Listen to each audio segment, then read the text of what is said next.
ঝাঁপিকে সিঁদুর পরিয়ে বিয়ে করে নিল দীপ। হ্যাঁ বন্ধুরা, এমনটাই দেখা যাবে। তাই সম্পূর্ণ জানতে ভিডিওটিতে লাইক দিয়ে চ্যানেলটি সাবস্ক্রাইব করে দেখতে থাকুন।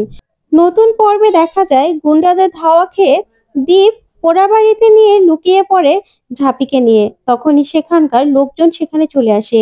এসেই দীপ আর ঝাঁপিকে নানান রকমের খারাপ কথা বলে আর বলে, তোমরা এখানে কি করছো? নোংরামো করা হচ্ছে, তাই তো? তখনই মহিলাগুলো বলে, এই মেয়েটা তো আমাদের কাছে কার্টের কথা বলছিল। এই মেয়েটাকে দেখলে তো লক্ষ্মীমতোই মনে হচ্ছে। কিন্তু ওরা কিনা এত জঘন্য। তখনই দীপ বলে, দেখুন একদম বাজে কথা বলবেন না। তখন সনাতন বলে, এই সনাতন তোমাদের যে অবস্থায় দেখেছে না, সেই অবস্থায় আর দেখতে চাই না। তোমরা এভাবে লুকিয়েছিলে কেন? তোমরা যদি খারাপ কিছু নাই করো। তখন দীপ বলে, দেখুন আপনাদের এলাকার ছেলেগুলো এখানে ঝাঁপিকে ধরে নিয়ে এসেছিল। তার জন্য ওকে বাঁচাতে আমি ছুটে এসেছিলাম। তখনই সেই গ্রামের মোড়ল বলে, মিথ্যে কথা, আমাদের গায়ের ছেলেরা এরকম হতেই পারে না। আমাদের গায়ের ছেলেদের নামে মিথ্যে কথা বলে এখন তোমরা বাঁচার চেষ্টা করছো। কিছুতেই তোমরা বাঁচতে পারবে না। তখন দীপ বলে, দেখুন আপনাদের কোনো কথা আমরা শুনতে চাই না। চল ঝাঁপি চল।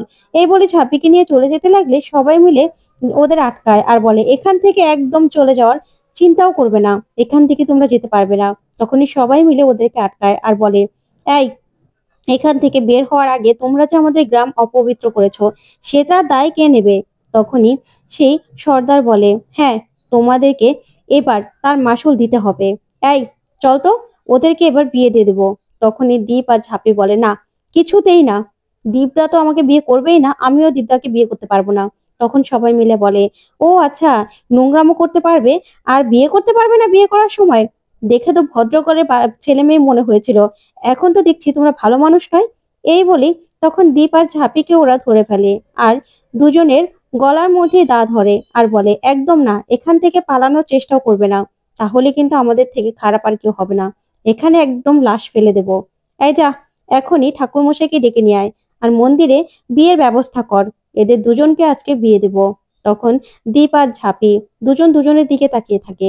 ওইদিকে গ্রামের সর্দার বলে, হ্যাঁ, আমাদের গ্রামকে ওরা অপবিত্র করেছে। ওদের বিয়ে দিয়ে আমাদের আমাদের উপর থেকে সমস্ত অপবিত্রতা আমরা কাটিয়ে নেব। গ্রামকে পবিত্র করব, তাহলে আমাদের গ্রামের ভালো হবে। তখন এই কথা শুনে দীপ আর ঝাঁপি অবাক হয়। তারপরে দেখা যাবে দীপ ঝাঁপিকে বলে, এখন ওদের কথা শোনা ছাড়া আমাদের কাছে উপায় নেই। তখন ঝাঁপি বলে, তাহলে দীপদা এখন কি করবে? তখন দীপ বলে, আপনারা যা করতে বলবেন আমরা তাই করব। তারপরে ওদের কনে আর বরের বেশে ওরা সাজিয়ে নেয়। তখনই ওদের বিয়ের সব আয়োজন করে। ওইদিকে একজন ভিডিও করতে থাকে। তারপরে ওদের মালা বদল হয়। তারপরে দেখা যাবে দীপ ঝাঁপিকে সিঁদুর পরিয়ে দেয় আর সিঁদুর পরিয়ে বিয়ে করে নেয় দীপ। তখন তো ঝাঁপি ঝাঁপি আর কিছুই বলতে পারে না, চুপ করে বসে থাকে। আর এদিকে দীপও দীপও ঝাঁপিকে সিঁদুরটা পরিয়ে দিয়ে চুপ করে থাকে। তো বন্ধুরা, আজকের আপডেটটি তোমাদের কাছে কেমন লাগলো কমেন্ট করে জানাও। পরবর্তী আপডেট পেতে চ্যানেলটি সাবস্ক্রাইব